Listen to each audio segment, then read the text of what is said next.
Es curioso lo fácil que es engañarse con los ojos. A finales del siglo XIX, era popular el uso de ilusiones ópticas. En las revistas y en postales como esta, ¿qué ves cuando miras este retrato? Si lo miras de una manera, ves a una joven hermosa, pero si la miras de otra forma, verás a una vieja horrible. Por mucho tiempo miré el retrato, una y otra vez, pero solo podía ver a la vieja fea. Estaba totalmente ciego al rostro de la joven. Creo que un psiquiatra me analizaría con interés. Bueno, en forma similar, Jesús tiene dos caras, humana y divina. Y aunque los discípulos pasaron años con Jesús, lo único que podían ver era la cara humana. Estaban totalmente ciegos a su cara divina. ¿Qué fue lo que veían al mirarlo? Vieron a un hombre que enseñaba como nadie lo había hecho. Hacía milagros que nunca antes se habían hecho. Lo vieron controlar a la naturaleza, sanar enfermedades incurables. Revivió a una niña que había muerto y proclamaba potestad para perdonar los pecados. En el capítulo 4 de San Marcos se preguntan, ¿quién es este? Y sin embargo no saben la respuesta. Que este es el ungido de Dios, el Cristo, el Hijo de Dios. Este es aquel prometido en la Biblia.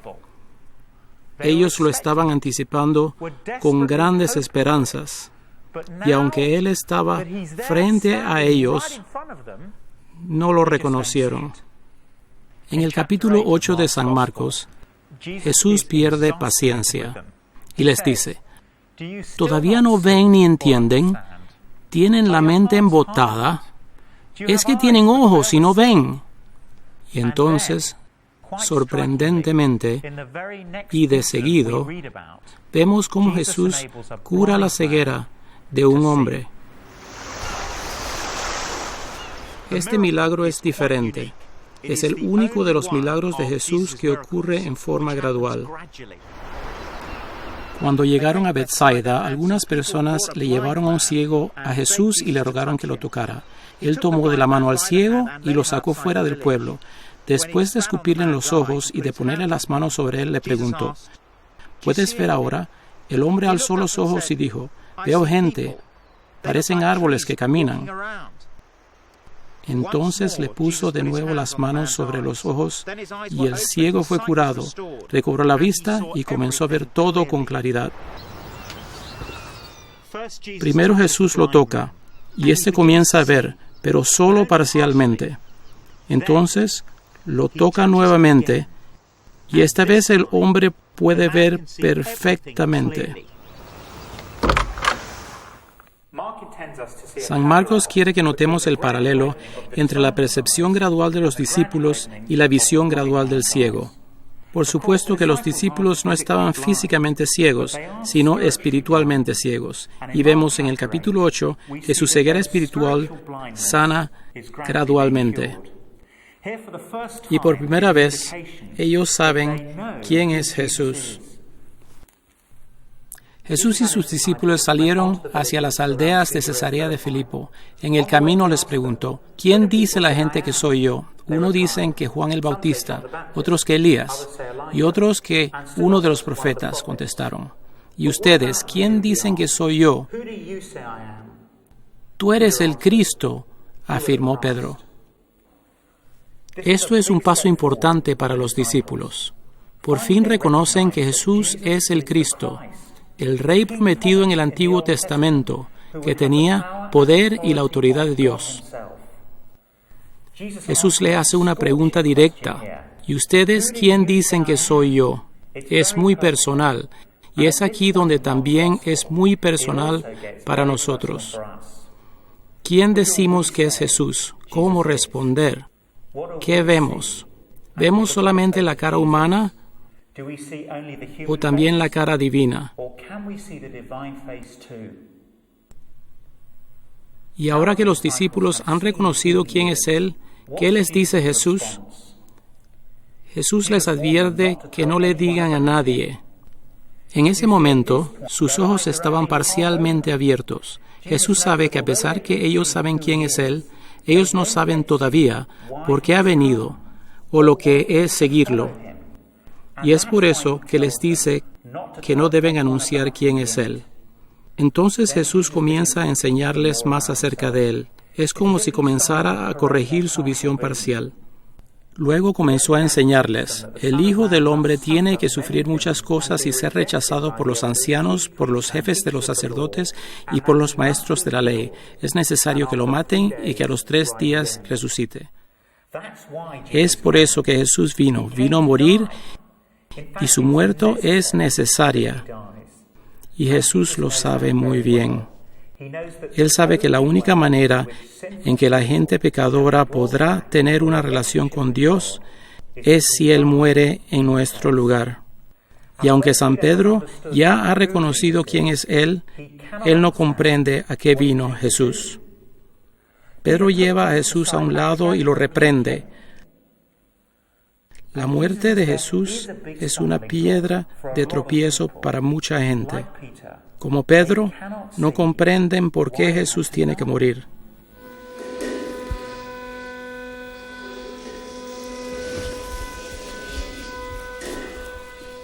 En enero de 1982, miles de personas vieron en la televisión a un hombre nadando en las aguas heladas del río en Washington. Ese día había caído 7 pulgadas de nieve. El agua estaba tan fría que solo se podía sobrevivir por unos cuantos minutos. Un helicóptero de rescate bajó una soga para socorrer al hombre. Todos se asombraron al ver al hombre sujetar la soga en 2 ocasiones y entonces, a propósito, soltarla. Cada vez que la soga descendió, él tuvo la oportunidad de salvarse, pero dejó ir la soga. Y frente a miles de espectadores, el hombre eventualmente murió. Aparentemente fue una muerte inútil. Pero necesitamos ver con una perspectiva más amplia. 5 minutos antes del suceso, un avión que llevaba 83 pasajeros despegó del aeropuerto nacional. Se había acumulado hielo en las alas, complicando el despegue, impidiendo que ganara suficiente altitud. Golpeó un puente y se desplomó en el helado río Potomac. Los sobrevivientes lucharon a nado entre el hielo, equipaje y otros objetos flotantes. Un helicóptero llegó al rescate con una soga. Un hombre de edad media agarró la soga y la ofreció a uno de los pasajeros, el cual fue rescatado. El hombre hizo esto 2 veces y al final, cansado, se ahogó.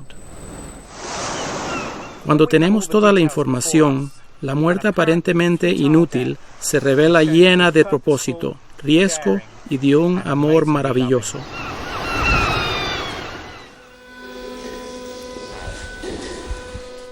La muerte de Jesús es así de maravillosa. Él también murió para rescatarnos. Con amor Él vino y se ofreció para morir en nuestro lugar, recibiendo el castigo que nos correspondía para que pudiéramos tener una relación con Dios. Fue desamparado para que nosotros no lo seamos. Así que cuando Pedro le dice que su muerte sería inútil, Jesús responde: tú no piensas en las cosas de Dios, sino en las de los hombres. Si pensamos cosas de los hombres, entonces la cruz nos parece como una flaqueza, pero si la vemos diferente, teniendo en mente las cosas de Dios, comprendemos que es el momento más poderoso de toda la historia de la humanidad. Hay otra cosa que los discípulos necesitan comprender para ver todo claramente. Entonces llamó a la multitud y a sus discípulos. Si alguien quiere ser mi discípulo, les digo que se niegue a sí mismo, lleve su cruz y me siga. Y es que no es suficiente comprender quién es Jesús o a qué vino. Y como los discípulos, nosotros también necesitamos saber lo que significa seguirlo. Y para hacerlo, Jesús dice que necesitamos hacer dos cosas. Necesitamos negarnos a nosotros mismos y tomar nuestra cruz.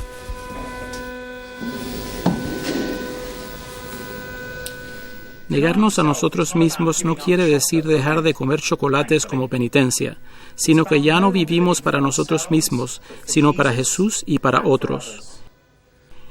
Y si no estás seguro si estás viviendo para ti mismo, contesta a esta pregunta: ¿quién tiene potestad sobre tu vida? Claro que pensamos que nadie tiene derecho. Nadie tiene derecho a decirme cómo vivir mi vida, nadie más que yo. Yo soy el único que decide lo que hago. Pero Dios nos creó y nos sostiene. Dependemos de Él para todo lo que tenemos. Y es absurdo vivir en este mundo creado por Dios como si tuviéramos la autoridad sobre nuestras vidas. Así que Jesús nos pide que renunciamos a nuestras vidas. El primer capítulo de San Marcos nos dice: arrepiéntanse y crean las buenas nuevas. La palabra arrepentimiento quiere decir cambiar de dirección. Arrepentirse quiere decir no seguir de nuestra manera y decir: Señor Jesús, reconozco quién eres y por qué moriste, y desde este momento permitiré que tú te encargues. Debo pensar en cómo utilizo mi tiempo, mi dinero y lo que hago con él, mi trabajo y cómo lo hago, mi sexualidad y cómo lo expreso, mi familia y cómo me relaciono con ellos. Pero Jesús nos hace otra petición. Nos dice que tomemos nuestra cruz. Cuando Jesús les dice esto a los discípulos, Él va directamente a su muerte. Él va hacia la cruz. Así que esta es la oferta de Jesús a sus oyentes. Yo moriré por ustedes, pero si me quieren seguir, ustedes han de tomar la cruz también.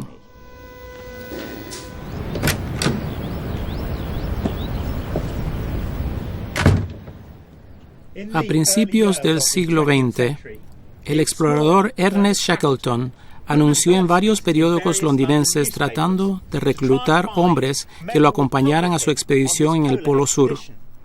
El anuncio fue el siguiente: se necesitan hombres para una jornada peligrosa, salario escaso, extremadamente frío, largos meses en la oscuridad, peligro constante, no se garantiza el retorno. De más está decir que no hubieron muchos solicitantes. El llamado de Cristo es similar: ven y muere. Por supuesto que lo que nos dice Jesús no es que todos los que lo siguen morirán violentamente, pero sabrán lo que es sufrir. Serán poco apreciados, incomprendidos y aislados. ¿Por qué?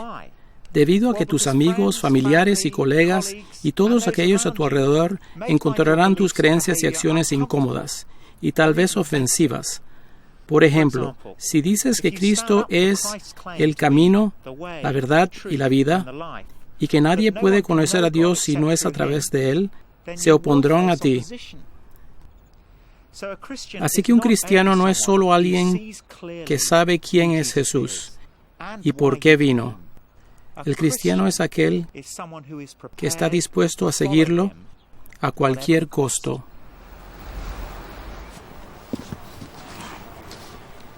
Hay mucho en juego aquí. Al seguir a Jesús, uno arriesga a perder mucho. El precio es alto. Jesús lo sabe y nos da una buena razón para seguirlo, sin importar el costo. Porque el que quiera salvar su vida, la perderá. Pero el que pierda su vida por mi causa y por el Evangelio, la salvará. ¿De qué sirve ganar el mundo entero si se pierde la vida? ¿O qué se puede dar a cambio de la vida? Quiere decir que nuestra vida eterna es lo más valioso que tenemos.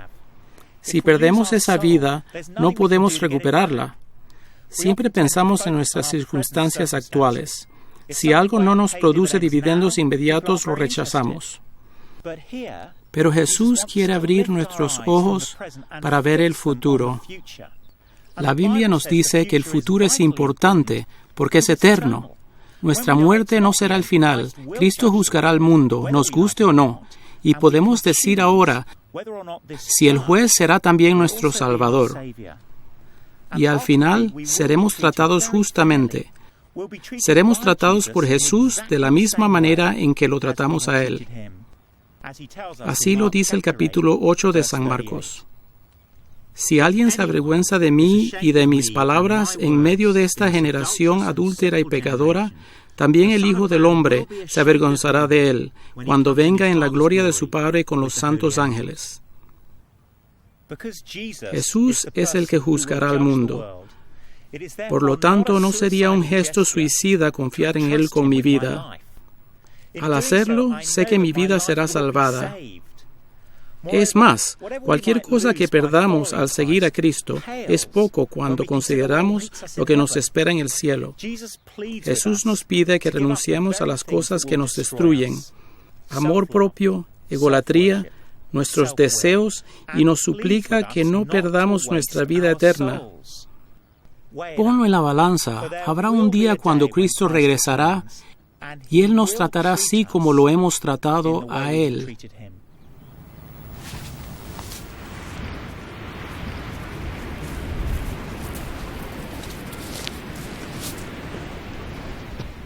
En el año 1000 después de Cristo, 186 años después de la muerte del emperador Carlomagno, la tumba del emperador fue abierta.